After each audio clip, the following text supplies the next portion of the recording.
I'm Charlene Stevens, the City Administrator for the City of Cottage Grove. Joining me today for Council Update is Councilmember Steve Dennis. Today we're going to discuss residential property plans. Councilmember, the last two meetings in June, we had a couple of concept plans that were presented for a couple of residential developments, Ahmanson and the Ahmanson property and Summers Landing property. Yep, so we'll talk first about the Ahmanson property. That was back on June 7th. The Bancorp Group submitted a concept plan for a residential development in the northwest area of the city, known as the West Draw Development District. The proposed phased platting of 132 lots for detached single-family homes will sit on 3 parcels of land totaling 64.5 acres. This includes existing homestead at 6055 Hadley Avenue. Now, the development would be located east of Hadley and west of the Silverwood development, which is north of 65th Street and south of the Woodbury Cottage Grove border. The property is currently owned by William Ahmanson.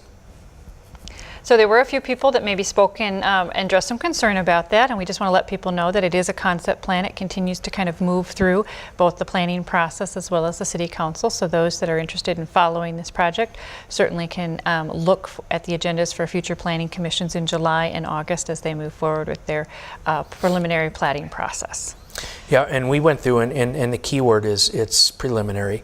The Council adopted a resolution by a vote of 3-2 approving the concept for the phased platting of 132 lots for the detached single-family homes on the parcels that we've just talked about. And I will say that I was one of the dissenting votes on that particular one. And you know, I've heard a lot from constituents that had concerns up there. And what I'm hoping is that, you know, in sending this forward, that we can come to a positive result on it that is something that everyone can live with up there. So. All right, and another one that we also saw was Summers Landing. And Summers Landing is a development in a little bit different area of Cottage Grove, and some of that is underway, but they brought in a concept plan to maybe change some of what was originally proposed there as well. Exactly. So what they did was to modify their northeast quadrant of the existing master plan to include a mix of smaller lot widths. Now, the change added lots that were no smaller than 55 feet wide, and which, when you look at the original plan development overlay, the lots were designated at 76.5 feet. So that provides a little bit more flexibility and a chance to maybe provide a little bit different type of home there too, a little bit more reasonable in cost. This particular location here for Summers Landing is between 90th and 95th Street on Hadley Avenue. And I will say that both through the Planning Commission process and also through the City Council, that there were no public comments that were brought forward on that in opposition to those land, you know, redesignations.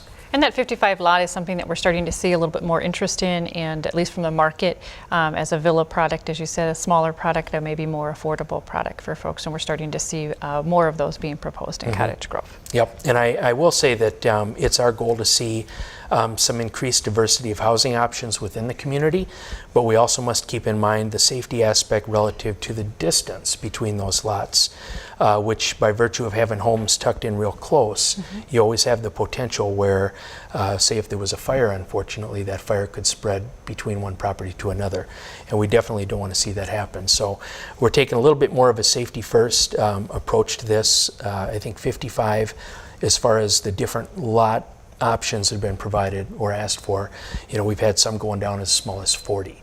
And as a group, we've decided not to do that. So I think we want to just have a little bit more of a safety first attitude on that. So that's good. All right, in closing, I would like to take a moment to thank our community for their cooperation during the current watering ban. This has been a frustrating time for everyone, and we understand the inconveniences it has caused, but are working hard to bring solutions forward that are expected to occur during the last week of July. As I've said before, one of the greatest responsibilities we undertake as council and staff is to provide a safe and secure environment for all residents to live, to raise their families, and have their homes and property here with peace of mind. Please follow the city's website for the most current and factual news source for all information pertaining to the watering ban and other city-related activities. Our website is www.cottage-grove.org, and I thank you very much. For more information about residential housing projects that are being proposed in Cottage Grove, contact Senior Planner John Burbank. Thank you, Councilmember Dennis.